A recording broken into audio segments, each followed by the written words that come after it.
Sama penerapan Lean di rumah sakit. Yang ketiga, apa kontraindikasi atau keterbatasan Lean?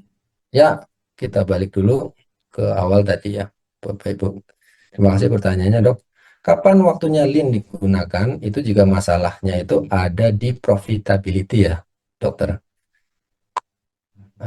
Slide pertama. Nah, ini Bapak Ibu ya. Jangan gunakan Lean kalau activity-nya itu bukan masalah di activity, tapi di profitability. Apa itu profitability? Itu ketika aset kita sudah terkonversi maksimal menjadi revenue, kita mau peres berapa persen dari revenue tadi menjadi profit bersih, itu waktunya Lean digunakan. Yang ini, ya Bapak Ibu. Kalau masalahnya di liquidity, gunakan ini. Kalau masalah di solvency, gunakan ini. Kalau masalah activity, gunakan yang ini. Nah, kapan kita menggunakan Lean di sini? Ya, Bapak Ibu. Lean jangan digunakan jika memang bukan di profitability. Dan kontraindikasinya, a- apa namanya? Perbedaan antara Lean sama efisiensi maksimal ya, Bapak Ibu. Karena efisiensi maksimal nanti jatuhnya ke kikir. Bedanya apa? Kalau efisiensi itu membabi buta gitu kan. Sedangkan kalau Lean kita fokusnya ke 8 tadi, yang 8 ways, yang mana ya? Ada gambarnya. Nah, ini topiknya di sini. Muter aja di sini di downtime ini, di 8 hal ini ya, Bapak Ibu. Dan dia kalau bisa menghilangkan yang ini, nah ini, 14-an. Nah ini, pengulangan proses yang panjang, yang waste tadi sama indirect communication itu bisa dikatakan lean. Jadi tidak semuanya ditabrak. Istilahnya kalau sudah diperes keluar uangnya, diperes lagi nggak keluar uang nanti keluarnya darah. Jadi batasan-batasannya seperti itu dok. Lean sama efisiensi maksimal. Kalau efisiensi maksimal ditabrak semua, tapi kalau lean kita fokusnya ke sini, ke yang ini 8 waste ini. Nah, 8 kita fokusnya di sini. Kemudian dia memberikan impact apa? Dia bisa memotong ini enggak pengulangan repeatedness atau dia memotong proses yang panjang. Nah, ini atau waste tadi hilang atau indirect komunikasinya hilang. Lean itu bisa berimpak langsung dengan revenue bisanya di profit di bawah. Di bawahnya profitnya akan lebih maksimal tanpa mengganggu kualitasnya. Harapannya seperti itu. Tetapi jika efisiensi maksimal kita tabrak semua. Nanti untuk toolsnya mungkin akan lebih detail ya dok gambarannya. Begitu mungkin dokter. Tadi sampai mana ya? Nah ini tadi sama pertanyaan juga ya. Bagaimana cara mengetahui lean yang efektif? Ya, oke sama-sama dok. Yang pertama itu kita detect by cash flow ya, Bapak Ibu ya. Nah ini Bapak Ibu ini kalau mungkin sering ikut event saya, ini akan sudah paham ya. Ini adalah aliran darah. Nah kalau di kita di bisnis di rumah sakit kan di perusahaan itu darah itu kan uangnya ya. Kita harus paham aliran uang itu muter kemana aja di rumah sakit ya. Uang apa arterinya sama venanya lah seperti itu di tubuh manusia. Ini aliran uang di rumah sakit ya, Bapak Ibu. Munculnya di sini di cash ngumpulnya. Cash itu akan lari ndak ke liability, misalkan punya hutang ya, Bapak Ibu. Kalau misalkan rumah sakitnya Senin Kamis kan biasanya pakai dana talangan ya. Kalau nggak pakai dana talangan, kalau sudah lancar nggak perlu dana talangan bisa DP ya. Kalau BPJS kalau ada DP dan sebagainya. Nanti ada toolsnya, nanti bisa dilihat nih ini nyangkutnya di mana gitu kan. Kita pertama detect apa namanya tidak linknya itu dari berdasarkan uang dari uangnya dulu ya Bapak Ibu atau ke pemilik nih. Pemilik sering ngasih subsidi enggak? Oh enggak, udah nggak subsidi, setoran malah ya. Atau yang agak bahaya itu prive ya, privenya itu bisa apalagi ngambilnya itu sembarangan gitu kan misalkan ngambil ya uang rumah sakit sama rumah tangga campur lah bahasanya seperti itu ya ini pokoknya pokoknya setoran upeti misalkan atau ininya nanti kan kedetek ya Bapak Ibu. Nah uang cash ini akan lari ke mana saja, pertama ke wages atau salary, ke operasional di sini. Ini kalau misalkan ada capex-nya atau capital expenditure ya Bapak Ibu, beli aset gitu kan. Kalau beli ya uang kan keluar, kalau ada aset yang dijual nanti ada uang masuk ya. Nah, biasanya kita ada masalah itu apa namanya uang kita berkurang atau tahu-tahu nggak bisa jadi lin itu uang itu nggak ditaruh di depresiasi. Depresiasi itu nggak dimasukkan kepada biaya ya kan. Kita kalau klaim sama apa namanya unit cost ya kan, cuman depresiasi ini nggak dimasukkan.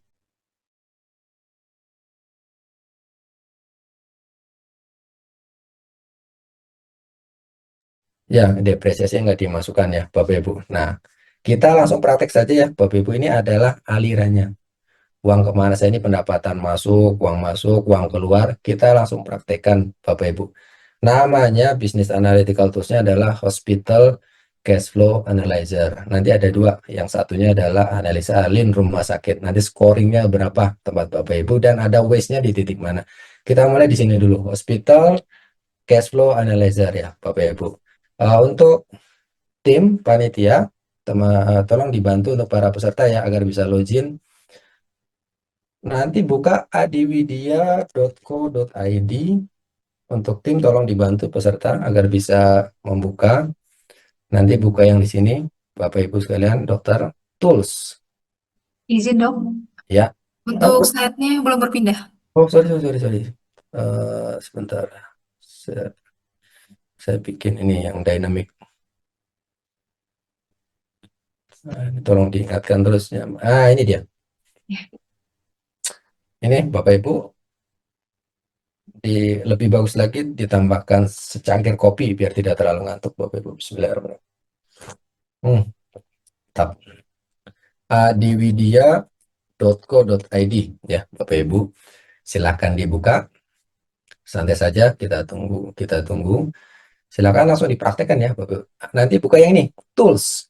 Nah, ini diklik saja. Klik. There. Nah, akan keluar ini Business Analytical Tools. Nah, ini business toolsnya ada banyak. Jangan bingung Bapak Ibu, santai saja. Nanti ambil yang Hospital Cash Flow Analyzer. Nah, yang ini. Nah, sebelah kiri dekat-dekat bawah. Hospital Cash Flow Analyzer. Ya, Bapak Ibu. Nanti tinggal diklik, dia akan keluar gambarnya seperti tadi, kotak-kotak tadi. Ya, kalau loading mungkin jaringan, Bapak Ibu, seperti ini jaringan saya agak loading ini koneksi WiFi-nya.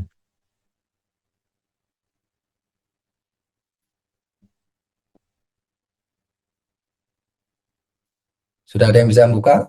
Keluar?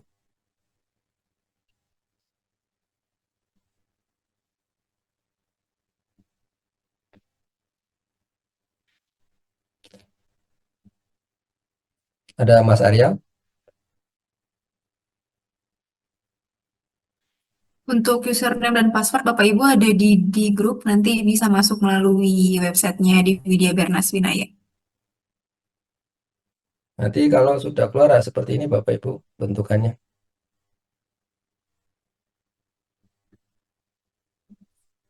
Sudah ada yang bisa masuk belum?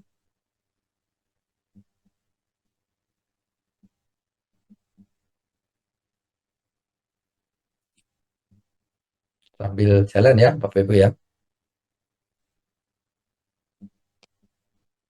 Oh sudah, ya terima kasih Pak Ari. Sudah masuk ya, saya sendiri yang belum masuk nih. Ya, sambil jalan ya Bapak Ibu. Nanti akan seperti ini tampilannya. Ini namanya Hospital Cash Flow Analyzer. Ini yang tadi yang kotak-kotak tadi Bapak Ibu. Jadi ketika kita klik kasnya, jeder, nah nanti dia uangnya tuh lari kemana saja ya Bapak Ibu, lari ke kanan, ke kiri, ke apa namanya? Dia lari uangnya kemana saja nih? Ke gaji, ke aset tetap, ke utilitas, biaya operasional, ke layanan, ke piutang, ke HPP ya, Pak. Nanti diisi Bapak Ibu. Pendapatan BPJS-nya berapa? Misalkan di sini nanti diisi, ntar saya kasih gambarnya enggak, biar jelas. Nah, nah, misalkan pendapatan BPJS kita tuh contoh yang kecil aja ya Bapak Ibu, 3 miliar. 3 miliar, tapi ingat 3 miliar ini kan enggak utuh ya. 3 miliar ini enggak utuh nih apa namanya? Cairnya itu realnya berapa? Cairnya ini. Cairnya biasanya kan kepotong sama turun coding lah dan sebagainya 2,7 miliar. Nah ini ya Bapak Ibu. Ya dari pendapatannya itu 3 miliar turun jadi 2,7 cairnya ya. Biasanya kan ini nggak utuh kalau kalau biasanya ya Bapak Ibu entah karena apa istilahnya di porsi atau bagaimana kurang tahu atau tahu tuh. Pokoknya klaim pendingannya tuh ada aja dari 5 miliar jadi 4, berapa ini berapa ya Bapak Ibu. Nah, nanti pendapatan non BPJS-nya diisi juga misalkan 300 juta, 300 juta ya. Ini 300 juta kemudian bahan perlengkapannya berapa nanti diisi semua Bapak Ibu. Ini kalau misalkan pemiliknya itu ada apa namanya subsidi ya, subsidi atau dan sebagainya. Kalau ini misalkan narik setoran nanti diisi, nanti semuanya diisi. Kalau misalkan ada asetnya yang dijual juga di lainnya udah pindah ya Mirel ya. Sudah dong. Nah ya, nanti untuk jasa ini pembayaran jasa medis berapa, biaya operasional berapa. Nah ini hati-hati Bapak Ibu, misalkan ada pembayaran gaji, misalkan 800 juta ya, 800 juta nanti diisi. Nah, 8 miliar, banyak kan. Nah ini 800 juta. Nah ini Bapak Ibu, ini adalah total dari semua yang akrualnya dari biaya ini. Misalkan ada gaji yang ditahan insentifnya karena belum cair semua ya Bapak Ibu, atau misalkan ada bonus yang memang belum keluar ya di periode itu, misalkan totalnya sebenarnya 850 juta gitu kan. Nanti yang akrualnya taruh di sini karena harus dihitung juga kan Bapak Ibu itu harus keluar juga. Jadi yang sudah ininya 800 juta, yang ini 850. Depresiasi jangan lupa Bapak Ibu, ini jangan sampai lah kita sudah ini kok uangnya nggak ada, apa nggak bisa beli beli apa namanya alat yang rusak dan sebagainya. Ini jangan lupa diisi depresiasi. Ini kewajiban kalau punya utang ya, misalkan kalau ini ngisinya bulanan, semuanya bulanan ya Bapak Ibu. Kalau tahunan ini semuanya di tahunan. Bayar utang berapa? Misalkan ada utang ke BSI, misalnya pakai dana talangan. Yang penting jangan pinjol Bapak Ibu, bunganya terlalu besar ya. Ini misalkan dapat uang, pinjaman ini uang masuk, ini adalah bayar utang keluar ya. Bayar utang akan hijau, kenapa? Dia akan kita menurunkan kewajiban. Nah, ini akan mendetek Bapak Ibu nanti ada ininya di mana, ada yang kurang linya di mana ya. Kalau nanti sesuai data di tempat Bapak Ibu akan kedetek. Nanti tinggal dianalisis saja itu ada masalah. Nah, kalau yang kita isi di sini, karena tadi saya ngasal, ini current net cash flow-nya berapa dan ada potensinya di mana. Nanti akan keluar hasilnya potensinya itu bisa men-saving berapa dan akan kalau ininya diisi di sini Bapak Ibu dia akan merah kalau misalkan dia over ya. Dia over. Ini agak berat Bapak Ibu nanti ditunggu dulu hasilnya baru akan keluar ya. Untuk tim tolong dibantu untuk apa namanya? Bisa per triwulan. Yang penting kalau ininya apa namanya satunya triwulan, semuanya triwulan. Satu periode, Bapak Ibu. Ya, silakan dicoba. Saya kayaknya kayak saya gangguan sinyal di sini nih. Suara saya putus-putus enggak ya? Miriam? Nah, nanti keluarnya begini. Ya, Bapak Ibu, potensial savingnya berapa? Terus ini adalah bottleneck-nya di mana saja, ya Bapak Ibu. Bottleneck-nya ada masalahnya di mana saja. Ini proporsi biaya gaji terhadap arus keluar nih masalahnya di sini. Nanti ada rekomendasinya. Ya, ini kalau kita besar. Ini opportunity-nya di mana saja. Nanti tinggal diisi akan keluar. Oh ini yang nggak lean-nya di mana aja nih. Ya, bottleneck itu ya ada nyangkutnya di mana. Nanti kalau misalkan kita misalkan nih dari 3 miliar ternyata gajiannya itu 1 miliar sendiri misalkan 1 miliar. Nah ini merah langsung jebret. Wah ini udah otomatis nggak lean ya. Dapatnya cuma 2,7 gaji upah jasa medis 1 miliar. Ya sudah kelihatan merah di sini kan Bapak Ibu. Nggak lean ya. Jadi bisa misalkan beli obatnya ini, beli obatnya sampai 500 juta atau operasional ya. Naikin lagi. Nanti bisa kelihatan Bapak Ibu. Ya, tinggal diisi dulu nanti sesuai dengan ininya apa namanya eh, rumah sakitnya Bapak Ibu ya.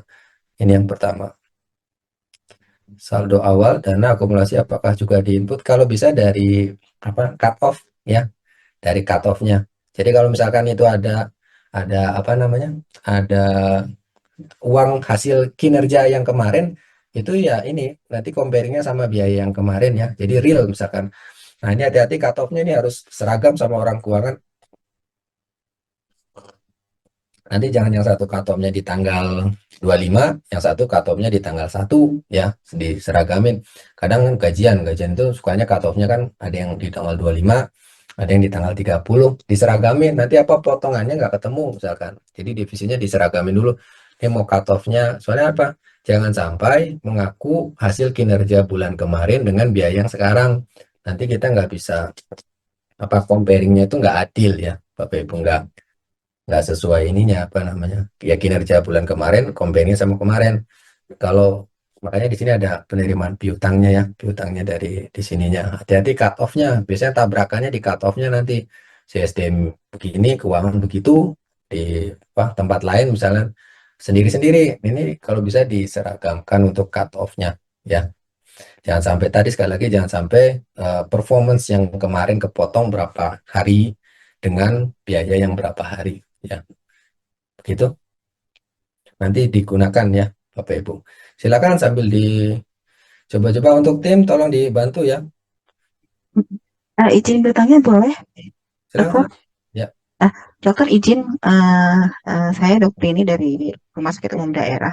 ya. Nah, ini yang saya mau tanyakan, kalau di Rumah Sakit Umum Daerah kan memang kalau terkait masalah pemilik, biasanya kita itu hanya mendapatkan dari gaji. Untuk segala sesuatunya itu ya berdasarkan dari pendapatan rumah sakit. Nah, untuk pengisian berarti kalau di tools ini, berarti kita hanya mengisi investasi ya, Betul, di sesuai investasi ya. ya, sesuai Iya, performa kita, dokter. oke. Nah, terus untuk aset tetap, kalau misalnya kita hitungnya itu triwulan atau per bulan, eh, kalau aset tetap kan biasanya tuh setahun ya, atau kita harus bagi 12 atau seperti apa? Ya, Untuk kalau pengisian aset tetap. pembelian atau pelepasan, dokter. Hmm, bisa pembelian, bisa pelepasan. Oh, kita proporsikan saja. Nanti kalau kalau Oh, I misalnya see. mau tribulan kita proporsikan tribulan. Soalnya nanti depresiasinya pakai garis lurus saja nanti kalau gitu. Oke, siap, siap, siap. Ya, terima kasih banyak, dokter. Sama-sama. Langsung dicoba Bapak Ibu. Sekiranya ada pencairan deposit untuk cash flow bulan ini dimasukkan.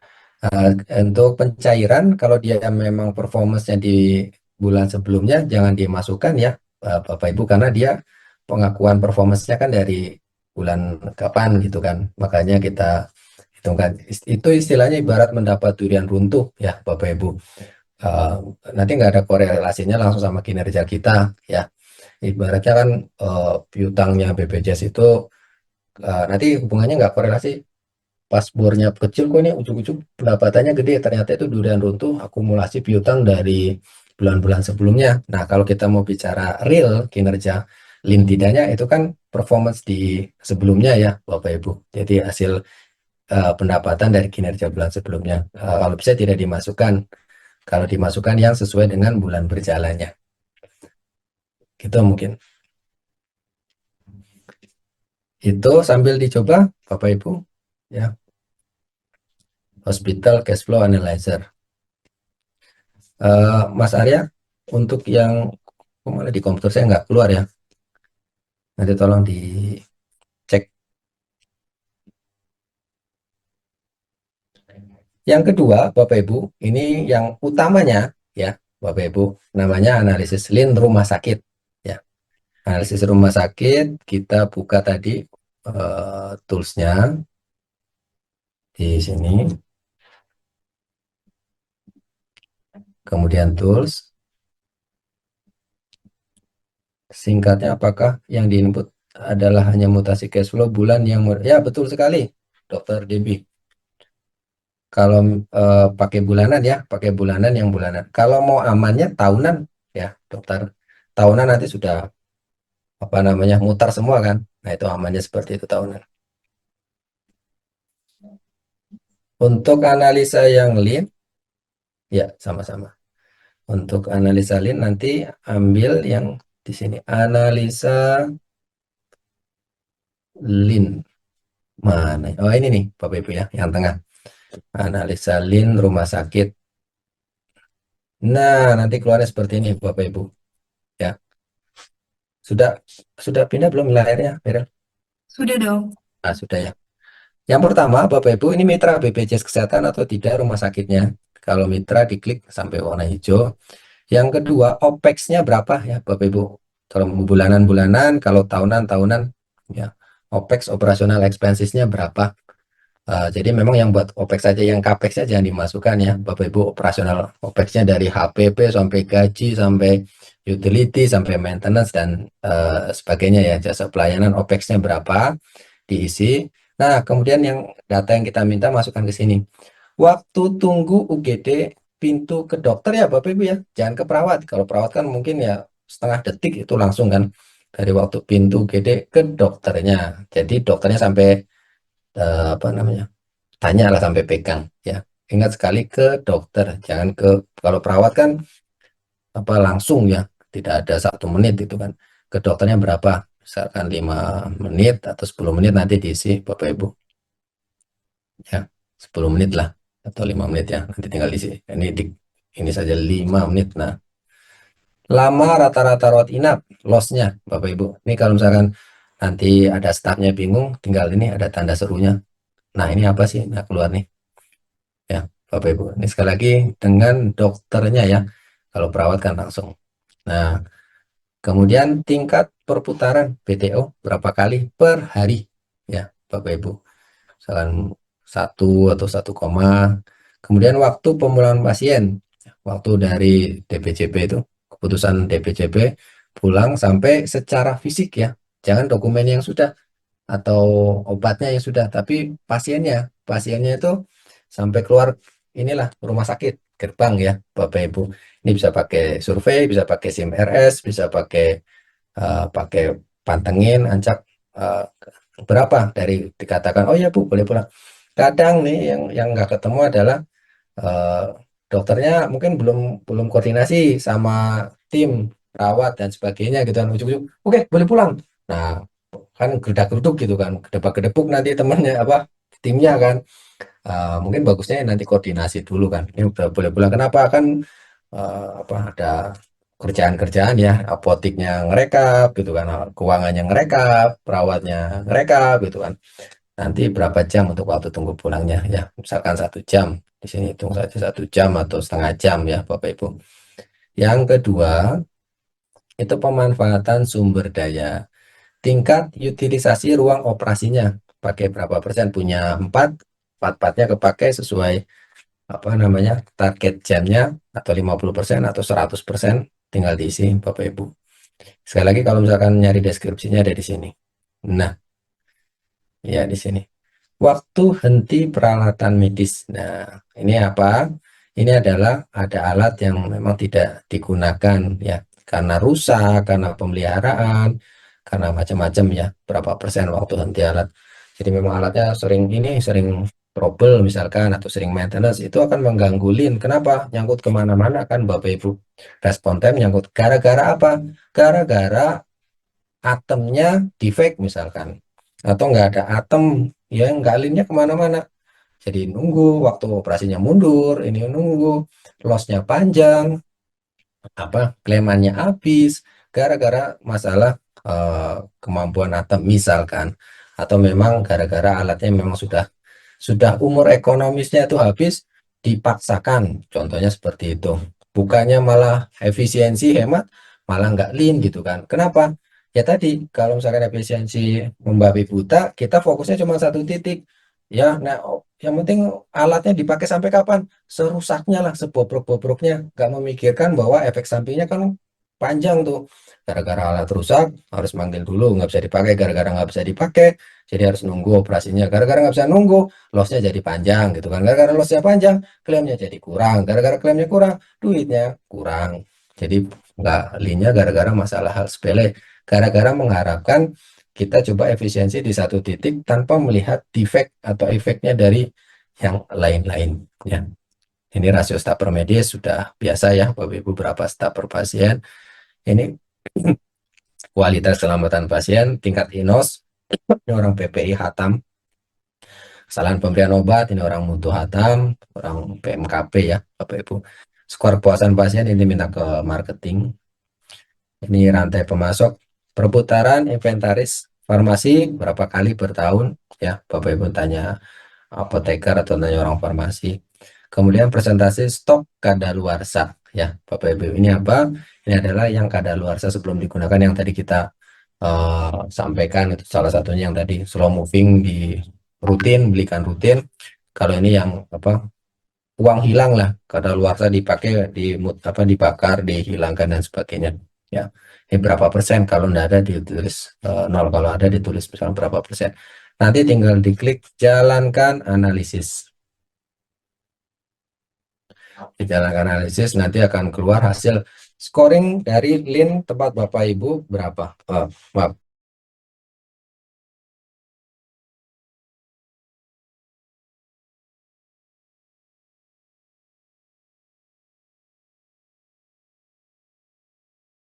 Ya, agak berat ya Bapak Ibu. Nanti hasilnya akan keluar skornya. Ini koneksi saya kurang bagus kayaknya. Nah, Bapak Ibu, nanti skornya akan keluar. Skor link keseluruhannya berdasarkan data ini yang diinput ya, Bapak Ibu. Itu ternyata yang tadi diisi adalah 79 ya, masih hijau. Nanti kalau semakin ini semakin merah dia. Ini ringkasan summary-nya, eksekutif summary, dan ini potensi penghematannya. Nah, dari mana ke 2 miliar itu? Ini ada detailingnya, nanti kita akan geser ke kanan detailingnya. Matriks perbaikannya mana saja, fokus perbaikannya di supply chain-nya, atau yang pertahankan di mana. Tadi sebagiannya sudah bagus ya. Nanti kalau misalkan sebagiannya jelek, nanti akan ada di sini Bapak Ibu. Analisis pemborosannya, nah kita bicara yang waste tadi ya Bapak Ibu. Jadi bisa fokus ke waste yang mana? Sekali lagi, kalau masalahnya defects, ini coba ketika rekrutmennya di istilahnya diimprove lah ya. Ada kualifikasinya yang benar, misalkan ada tes ujinya, ada ininya. Jadi yang didapatkan itu talent-talent yang memang qualified ya Bapak Ibu. Nanti di waiting ini ada fokus-fokus waste-nya itu di mana ya Bapak Ibu. Waitingnya di mana? Rekomendasinya apa saja dan contoh konkretnya ya Bapak Ibu. Ini ada contoh konkretnya masalah waiting, menerapkan sistem panggilan perawat berbasis aplikasi langsung bla bla bla bla bla di chat launch khusus di mana. Ini contohnya optimalisasi perputaran kurang bisa deh ini. Optimalisasi perputaran tempat tidur dan proses pemulangan, membangun discharge long atau tempat transit lah bahasa mudanya.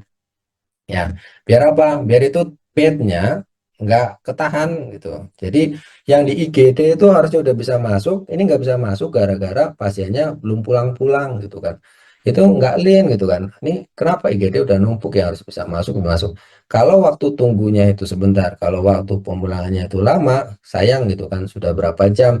Itu kalau satu, kalau pasiennya banyak, gara-gara apa? Gara-gara ini masalah waktu pulang.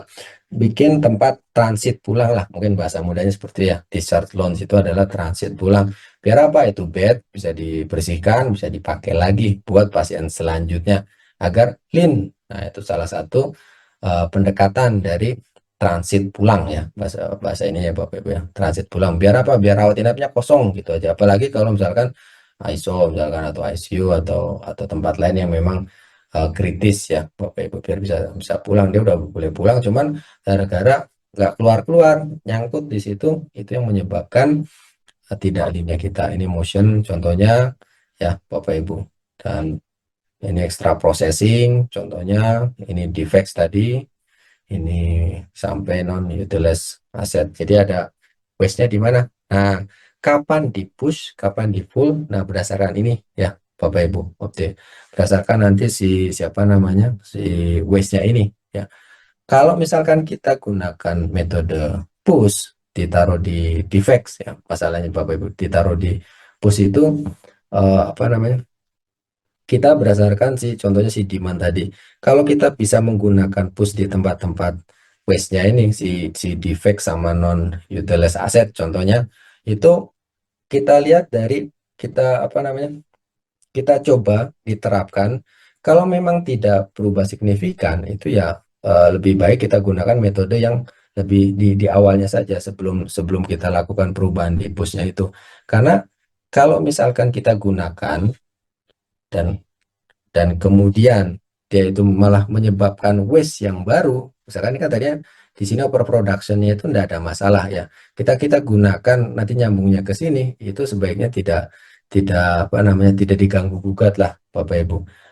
Kadang kita misalkan kalau misalkan kita mau coba semuanya, oh dok ini biar lebih baik lagi, itu malah hasilnya tidak akan lebih apa namanya tidak akan lebih optimal lah bahasanya seperti itu Bapak Ibu. Untuk yang selanjutnya ini ada rekomendasi dari kita ya Bapak Ibu.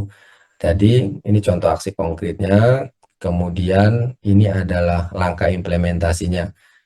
Langkah implementasinya dan ini adalah sampai ke metrik dan potensi tadi yang risknya ya Bapak Ibu.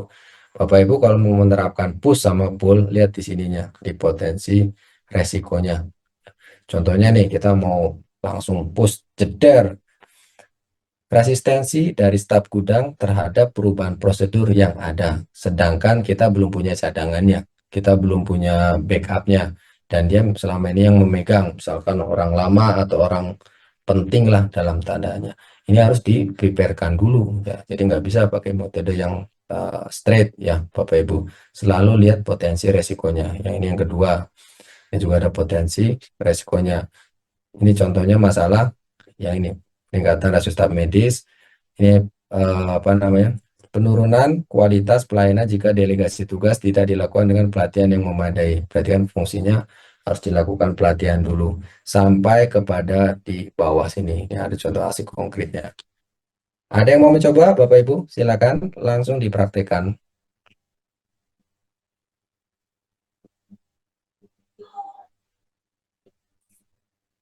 Nanti akan kelihatan skor linnya berapa di rumah sakitnya.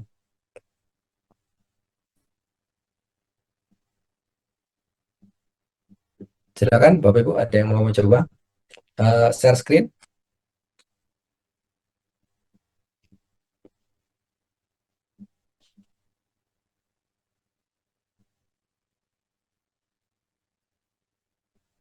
atau ada pertanyaan dari materi sebelumnya? Sambil dicoba-coba ya Bapak Ibu. Dicoba di enaknya sih ada yang nyoba terus kita coba diskusikan ya.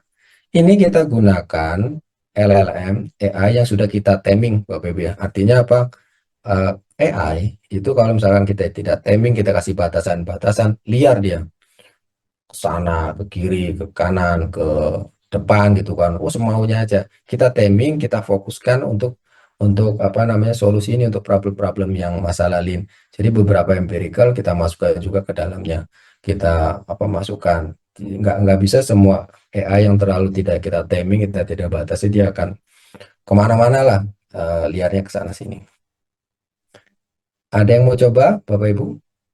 Nanti bisa lihat rumah sakitnya ada waste-nya di mana ya.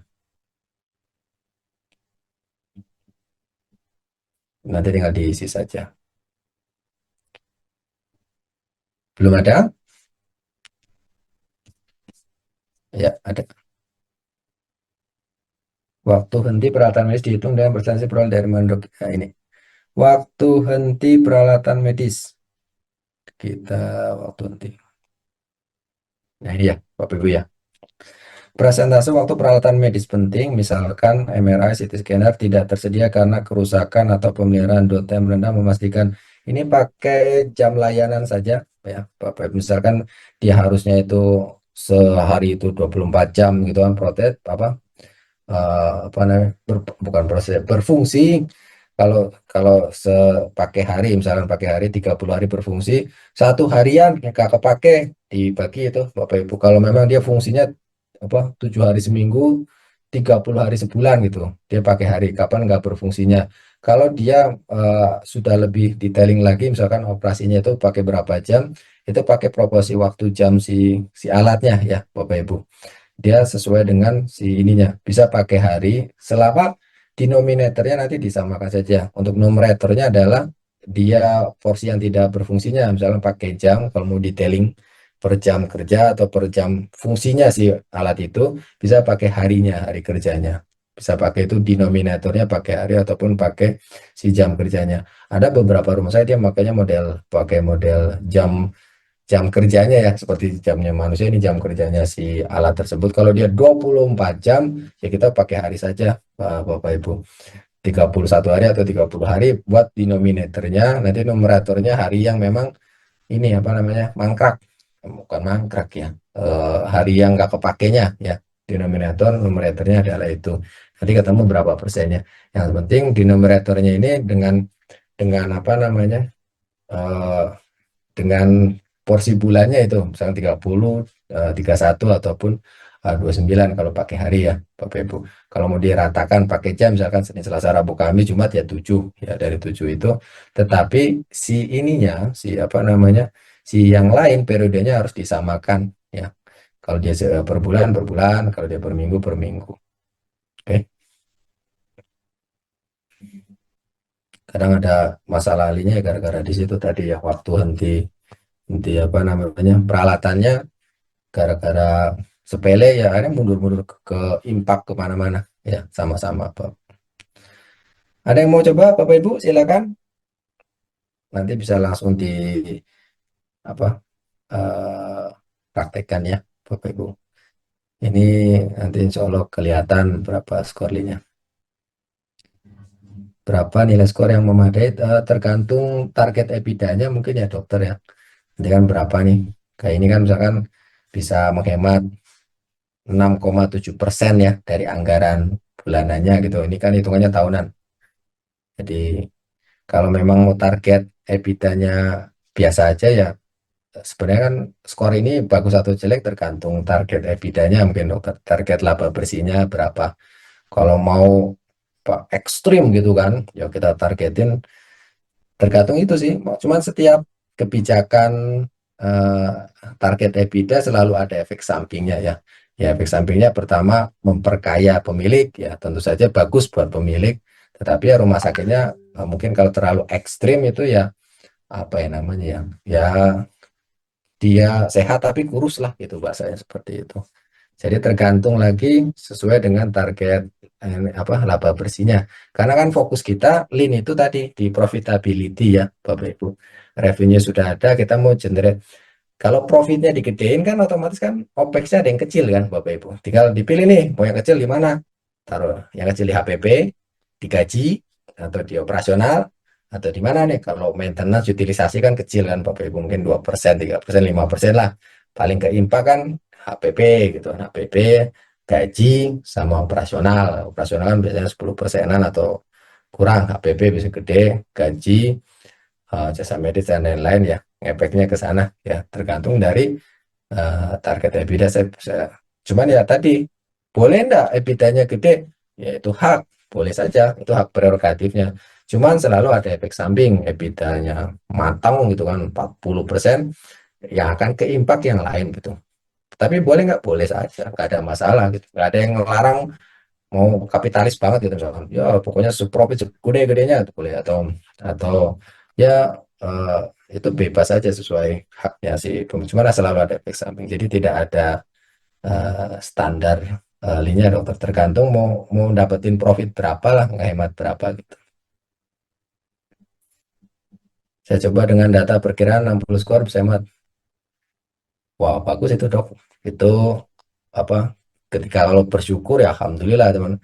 Masih kurang nih dok ya, tambahin lagi itu skornya sampai 100 dok. Tergantung ininya apa, tergantung target dari pemiliknya gitu dok ya. Kalau namanya uang kan kurang aja kayak mau dikasih apa namanya, 2 miliar per tahun, oh kurang nih, harusnya 200 miliar per tahun gitu kan ya, hak hak aja boleh saja dok. Itu nanti mungkin sama pemilik kali dok targetnya, di angka berapa.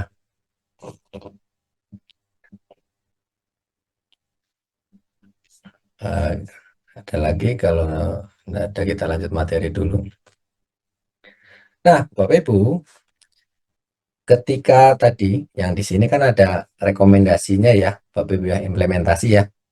Implementasinya apa? Misalkan lean-nya karena nggak ada ininya apa, sistemnya, sistem buat apa penggunaan barangnya. Contoh ini gunakan Vivo first in first out ya, dan audit segala macam, atau menggunakan pendekatan lain. Setiap setiap program kita untuk membuat link berdasarkan rekomendasi ini atau nanti pakai program Bapak Ibu ya, tergantung waste-nya ada di mana, itu jangan lupa dianalisa setelahnya Bapak Ibu. Program itu efektif atau tidak, signifikan atau tidak. Pertama dari duitnya kan Bapak Ibu, efektif atau tidak. Yang kedua, ketika misalkan menurut Bapak Ibu ini, wah kayaknya ini efektif deh, signifikan, tapi duitnya kok nggak kelihatan. Gunakan pendekatan statistik ya Bapak Ibu. Signifikansinya menggunakan statistik, menggunakan parametric test. Parametric testnya dari UJT. UJT kan ada 3 ya, on sample, independent sample, sama paired sample t-test atau dependent sample t-test. Ini apa? Untuk mengukur before after itu efektif atau tidak, signifikan atau tidak ya Bapak Ibu. Nanti ada tulisnya juga buat mempermudah. Tenang, nanti kita nggak pakai SPSS di sini, malah nggak kerja kita. Tapi kita harus menggunakan ini ketika biar tidak ada debat kusir. Ini loh pendekatannya itu nggak efektif. Ini pendekatannya efektif, signifikan atau tidak. Jangan debat kusir gitu kan Bapak Ibu. Kalau memang uangnya dirasa langsung berimplikasi besar dan itu dirasa cukup, silakan. Tetapi kalau kita mau lihat realnya, ini signifikan atau tidak, gunakan ini. Ini rumusnya ya, sekedar tahu saja. Contoh Bapak Ibu gini. Ini hasilin operasional di 2025 segini gitu kan, angkanya bla bla bla bla bla. Kemudian kita bikin kebijakan Lean ya Bapak Ibu, kebijakan Lean, terus hasilnya segini. Nah, ini program ini itu signifikan nggak sih, efektif nggak sih ya. Ngujinya pakai t-test ini ya, ujinya pakai PRT test. Contoh misalkan kan tadi ada nggak Lean-nya itu gara-gara dokternya itu datangnya telat ya, datangnya telat misalkan macet lah, atau tempat prakteknya apa, tempat rumah sakit sebelumnya itu belum kelar dan sebagainya. Tapi kan dampak nggak linya, tidak linya itu di tempat kita ya kan. Oke, kita bikin peraturan agak sedikit tegas, potong jasa medis keterlambatan per menitnya, contoh saja Bapak Ibu ya. Nah, di demo nanti. Nah, ini efektif nggak sih gitu kan. Nanti ada yang misalkan dalam tanda kutip lawannya gitu kan, yang kontra itu, ini tuh nggak efektif. Tahu dari mana dok nggak efektif? Ya karena saya yang telat, misalkan contoh begitu. Kita gunakan pendekatan statistik, yaitu uji t-test ya Bapak Ibu. Kita langsung praktek. Sama di adiwidya.co.id, buka tools. Nanti ada di sini namanya analisis efektivitas program kerja ya Bapak Ibu. Tinggal diklik jeder, diklik ya. Ini sekedar tahu kan, kalau signifikansi kan ada 5% ya Bapak Ibu, untuk menghitung confidence interval. Nanti p-value-nya akan dilihat ya. Dia apa namanya, dapat menolak reject dari null hipotesisnya, atau fail to reject atau gagal mereject, kan tidak bisa menerima ya kalau bahasa statistik ya Bapak Ibu. Nanti ada bahasanya. Contoh, sebelum dilakukan program Lean, ini contoh saja Bapak Ibu ya. Bisa pakai angka penuh, bisa angka ini aja, misalkan 100 juta ya tulis aja 100. Kalau mau dipenuhkan nolnya boleh, silakan. Yang penting kiri sama kanan itu harus sama. Yang kedua, kemudian jadi 110 misalkan.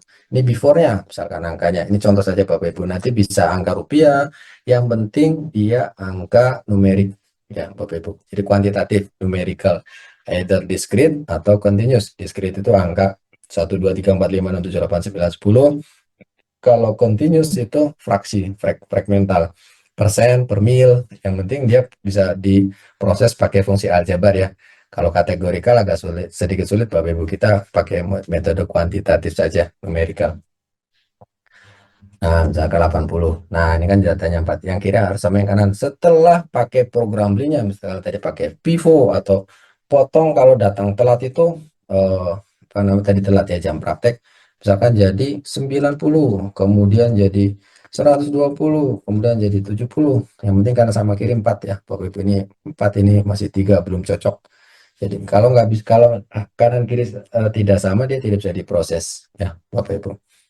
Kalau bisa, kalau uji tes karena dia central theorem, kurva normal, itu datanya bisa sedikit, tapi kalau bisa di atas 12 lah Bapak Ibu ya, kalau bisa. Nanti signifikasinya tinggal pilih, ini kan sudah terbiasa waktu skripsi dan KTI atau tesis ya Bapak Ibu, atau disertasi, tinggal dihitung, jeder, keluar p-value-nya, bacanya langsung di sini. Dengan p-value bla bla bla, hasil ini tidak signifikan secara statistik. Artinya apa? Program kerja kita harus diiterasi atau di pivot ya. Entah dirubah angkanya, misalnya oh, potongannya itu terlalu kecil mungkin ya. Potongannya itu per kedatangan praktek tuh hanya 50.000, mungkin harusnya 500.000 mungkin saja. Atau dirubah dengan model program yang lain, jadi programnya tidak efektif. Kalau dia signifikan, diteruskan dan perbanyak ya Bapak Ibu, diteruskan program kerjanya. Ini untuk mengevaluasi, memonitoring bahwa si program Lean kita itu efektif atau tidak. Ya, ini langsung dicoba saja Bapak Ibu, silakan. Jadi ini untuk memonitoring. Nah, ini. Jadi program Lean-nya nggak cuma terus ya udah kerjain ini gitu kan. Ya udah kerjain itu. Enggak sampai situ, tidak sampai situ. Ini efektif atau tidak? Kalau efektif signifikan, apalagi nyambung sama duitnya langsung jelas gitu, terusin. Tapi kalau duitnya belum kelihatan, tapi ini kayaknya bagus nih, uji pakai statistiknya. Oh iya, ternyata betul. Karena apa? Dia butuh proses, dia butuh waktu buat menghasilkan impact uangnya, diteruskan. Yang penting kita sudah pakai metode kuantitatif. Oh ya, teruskan pakai apa, uji t-test ini, uji t-test terusin, dan insya Allah akan lebih bisa dipertanggungjawabkan ketimbang kita menggunakan feeling atau debat kusir. Ini efektif atau tidak, ini signifikan atau tidak. Kita gunakan statistik, itu uji t-test ya Bapak Ibu. Sampai sini ada pertanyaan? Untuk ini namanya analisis efektivitas program kerja.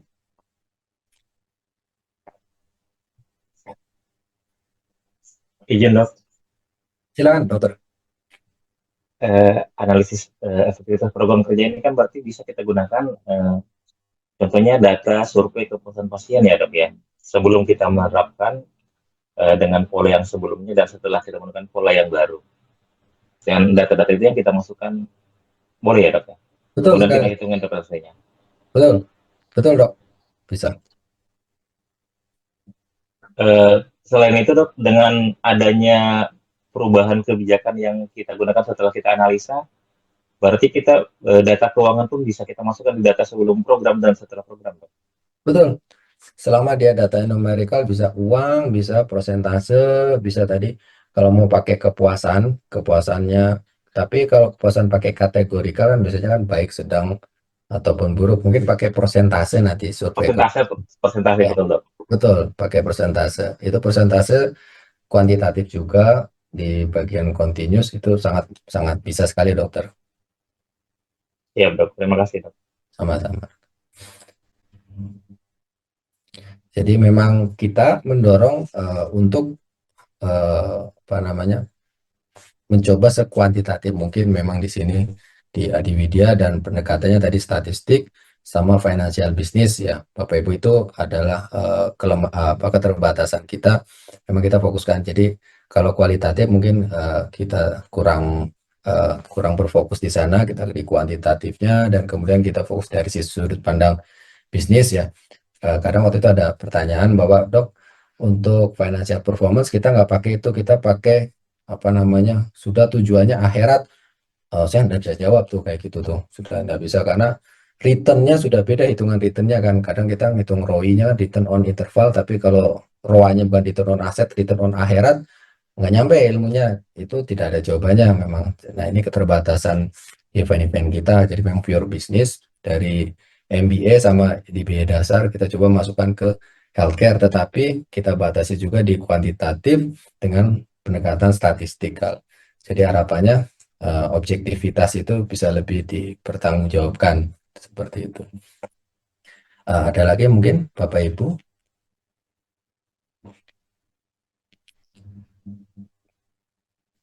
Nah, ini penting juga Bapak Ibu untuk financial statement interconnection, sekali lagi, karena ujung dari semua performance kita itu adalah financial statement ya Bapak Ibu. Saya selalu berulang-ulang menyampaikan bahwa kita tidak hanya tahu apa masing-masing bedanya antara neraca, laba rugi, sama arus kas, tapi kita tahu jalan ceritanya, interlinkage-nya antara balance sheet, neraca, laba rugi dengan cash flow. Kenapa? Kita bisa bicara lean, itu fokusnya di mana? Di sini di dua hal ini saja Bapak Ibu, laba rugi sama cash flow di sini kan, cash basis dengan accrual di sini. Tetapi jangan sampai itu sumber kita sudah capek-capek lin kan, ternyata sumbernya di liabilitiesnya ini langsung jebret kena misalkan balon ya, bunga balon, linnya itu habis cuman buat bayarin bunga, nanti kita nggak ngitung refinancingnya atau restructuringnya. Apalagi misalkan oh rumah sakitnya itu senangnya gonta-ganti bank untuk restruct ya, tapi restructuringnya nggak yang model kalau kalau saya apa ya, ujrohnya itu nah apa namanya nggak flat gitu. Tahu-tahu suku bunganya lagi jeblek, lagi bagus nih. Misalkan sekarang Pak Purbaya lagi ini ya kan, kena floatingnya jebret, linnya ini nanti linnya nggak apa nggak nggak optimal karena nanti habis buat membayarin bunganya. Jadi harus hati-hati sekali. Kita lagi asik-asik nih, lagi asik ngurusin lin nih 8 wis kan. Kan biasanya kan sebagai profesional kita seneng aja gitu kan. Mau ngulik sana, ngulik sini. Neracanya nggak dilihat. Bukan ketiban durian runtuh nih, ketiban buah durian langsung jebret. Waduh, hati-hati sekali Bapak Ibu. Ini kadang sering banget saya lihat itu kan, lagi asik mainan di sini ya, lagi ngulik-ngulik itu lagi asik, ternyata ketiban utang yang nggak tahu dari mana gitu kan, jeder aja. Ya larinya kan kemana? Ke operasional dulu kan. Aduh nih, misalkan dari kita pemiliknya, ya udah itu urusan kamu gitu kan pengelola. Tar dulu nih utang dari mana? Nah itu hati-hati sekali ya Bapak Ibu. Selalu apa namanya formatnya kalau neraca kan alih aset sama dengan liability owner equity. Nah ini hati-hati ya Bapak Ibu, sekali lagi ini ada sama dengan nih, kalau mau linkan sesuatu yang sebelah kiri, misalkan mau mainan di aset atau mau linkan di expenses, yang kanannya dilihatkan. Karena ini nggak bisa kalau kanan kiri nggak seimbang ya Bapak Ibu. Ini mau mainan di expenses nih, mau mainan di expenses yang kedampak yang mana? Revenue kah, owner equity kah, atau dari liability-nya. Misalkan tadi mau mainan di expenses, revenue-nya kena nggak, kena dampak nggak?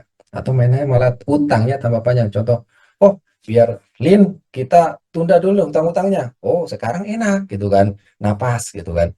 Jebret, dimundurin semua 3 bulan, numpuk jebret, tagihan keluar semua. Wah, mati kita. Tuh, hati-hati sekali Bapak Ibu. Kalau mau mainan di kanan atau di kiri, lihat sebelahnya ya Bapak Ibu. Mau mainan di liabilitas, mau dimainin nih misalkan, atau mau maininnya di revenue-nya, yang sebelah kirinya kedampak. Jadi ketika kita mau mainin linnya yang Edwis tadi ya, sebagai decision maker nih Bapak Ibu di atas, kalau mau mainan di kiri, kanannya dilihat. Kalau mau mainan di kanan, kirinya dilihat. Ini neraca, kanan sama kiri harus sama, debit kredit kan harus sama ya. Hati-hati sekali. Ini udah top strategikal ya Bapak Ibu. Jangan kadang kita kasihkan nih, ngulik aja pokoknya, oh dapat dapat dapat. Kanannya nggak dilihat, keseimbangannya ini harus dilihat ya. Jadi kalau ini kan kalau misalnya Bapak Ibu mau pindah ke sini jadi negatif ya ini. Cuman ke kanan sama kiri harus dilihat ini apa namanya di neracanya. Jadi mainannya harus simponinya itu bisa bisa apa namanya bisa sinergis antara kanan sama kiri. Jangan karena kita keasikan ngulik tidak dilihat efek sampingnya dari sebelahnya ya Bapak Ibu. Ini formatnya saja apa namanya current aset, kalau bahasa Indonesianya kan aktiva lancar, ini apa aktiva tidak lancar ya Bapak Ibu, liabilitas. Nah ada masalah lainnya adalah ketika pencatatannya ya Bapak Ibu, ini pakai SAK-nya pakai yang mana ditetapkan juga gitu. Jangan bikin SAK sendiri misalkan. Pencatatannya jadi pengakuannya contoh misalkan mau ngambil profit ya. Profit itu profit apa setoran ya. Misalkan ada setoran, nanti dihitungnya di mana di laporan keuangannya. Jangan taruh di atas ya Bapak, taruhnya di bawah. Ini nanti contohnya gini, utang jangka panjang nanti kehitungnya jadi utang jangka pendek. Yang bingung nanti direkturnya nih. Oh, saya working capitalnya minusnya banyak banget gitu kan. Karena liabilitasnya ternyata itu non current liability, utang jangka panjang ditaruh di utang lancar ya. Kelengah setengah mati nanti apa namanya? Aturnya bagaimana? Untuk income statement apa namanya proporsinya formatnya seperti ini ya. Ini cost of goods sold itu HPP. Nanti jangan ketukar antara EBITDA, EBT, EBIT, IT ya. Kalau EBITDA kan jelas earning before interest tax dan depreciation. Fokusnya apa? Fokusnya dia lebih apa namanya bisa mengeluarkan si apa interest tax depreciation itu dia pure murni aktivitasnya, jadi performance-nya kita. Kalau di bisnis, si apa namanya, liabilitas kan kita dihitung sebagai leverage ya. Kalau EBIT kan earning before interest, depreciasi sama CSR-nya itu dihitung sebagai nanti beban di belakangnya ya. Kalau EAIT atau laba bersih ya di sini ya Bapak Ibu. EBT, EBIT sama EBITDA ya. Kadang kalau misalkan di 12 indikatornya rumah sakit pemerintah yang vertikal itu kan EBITDA ya, Bapak Ibu, seingat saya EBITDA tuh, EBITDA positif, yang penting EBITDA-nya positif. Nah, kalau cari HPP ada di laba rugi, kalau cari inventory itu ada di sini, di neraca ya, Bapak Ibu, jangan salah laporan nanti. Ini cash flow yang tadi, kalau linknya Bapak Ibu berhasil, itu cash flow dari, kan ada 3, operating activities, investing activities, financial activities.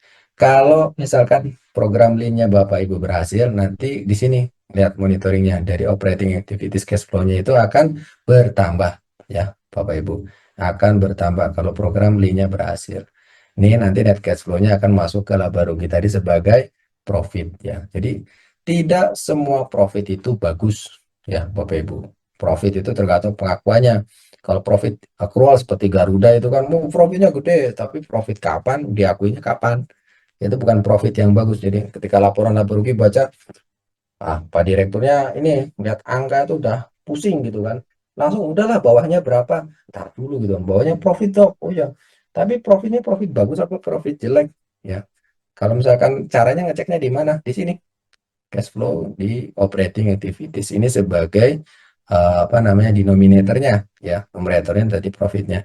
Kalau profitnya itu profit accrual yang memang nggak apa namanya nggak bukan karena performance-nya. Kalau linknya bagus nanti dari sini dari operating activity, bukan dari investing sama dari financing. Itu mungkin Bapak Ibu yang bisa sedikit saya sampaikan. Eh, Baiknya sih langsung praktek tadi ya, praktek ataupun diskusi dari tools-tools tadi ya Bapak Ibu. Jika ada pertanyaan, mungkin silakan bagusnya kita bisa langsung diskusi praktek di